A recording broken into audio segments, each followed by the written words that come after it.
Hi guys and welcome back. In this lesson we're going to look at the B section for this track, which consists of an E minor and an A major. So simple chords, A major is definitely a little bit harder than E minor, but the tricky thing is going to be application of rhythm to these. So a lot of the time in these fingerstyle courses or fingerstyle songs even, it's not just going to be back-to-back eighth notes, there's going to be different varied rhythms to kind of make it more interesting. So grab your guitar and let's have a look.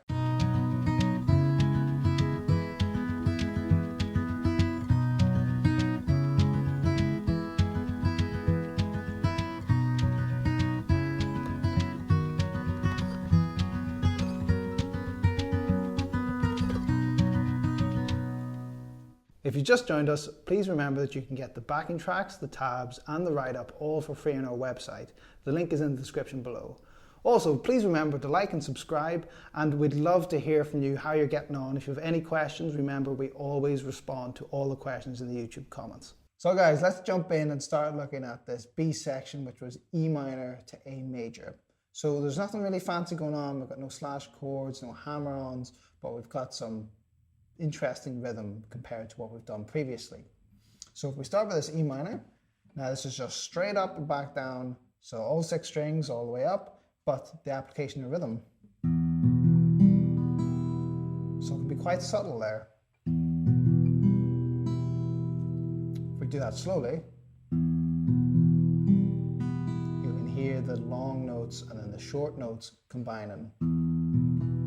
So long, short, short, long, short, short. That's kind of the pattern that we're hitting.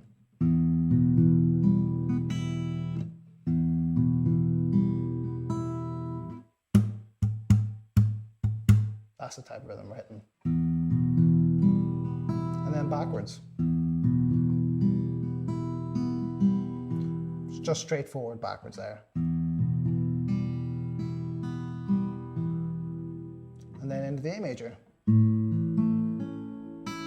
Slightly bit different. Now we're waiting. And that's something that actually students can find quite difficult, is doing nothing at the right time. That can be really hard, is the rests that occur that kind of make up the rhythms for these patterns.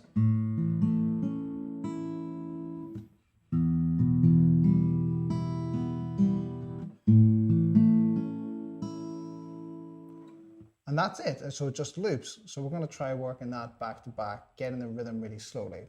So again, the E minor. It's kind of like a long game, as Simon says. That's the rhythm for the individual notes. And then the A major.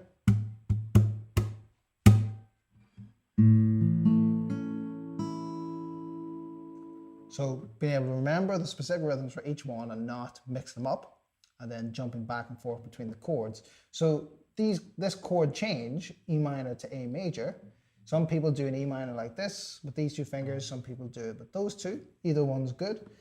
And both ways, what you're going to try and do is, instead of breaking your hand up, just keep similar shapes together whenever they're crossing over into different chords. So for instance, the E minor has these 2 fingers together and the A major has these 3 fingers together.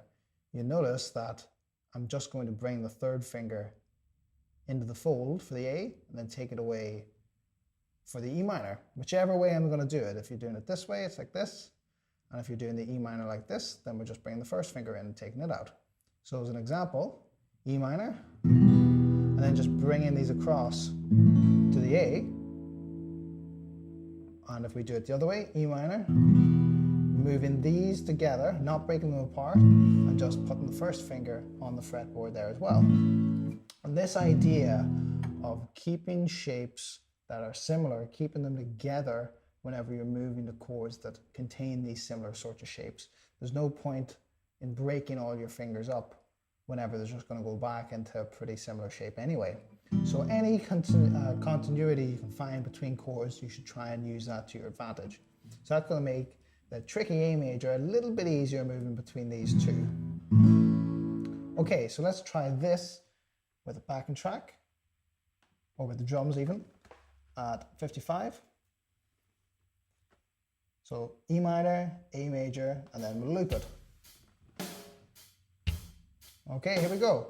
1, 2, 3, 4.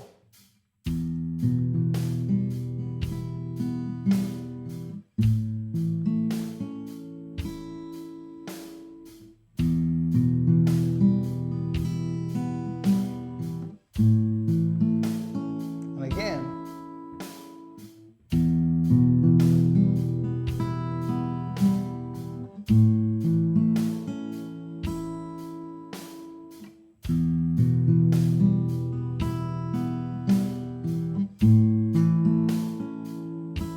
So the difficulty isn't really in the chord change, it's in the rhythm.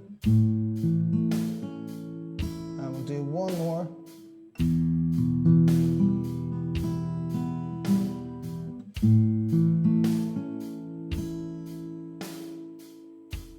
Okay, so run that, loop that as many times as you need to get used to it, feel comfortable with the rhythm. And same thing as before, we'll move it up to the tempo of the track and you can practice it here when you're ready.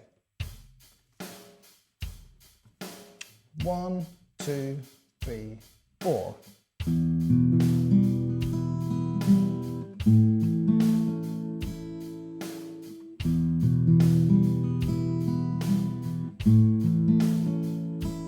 Again.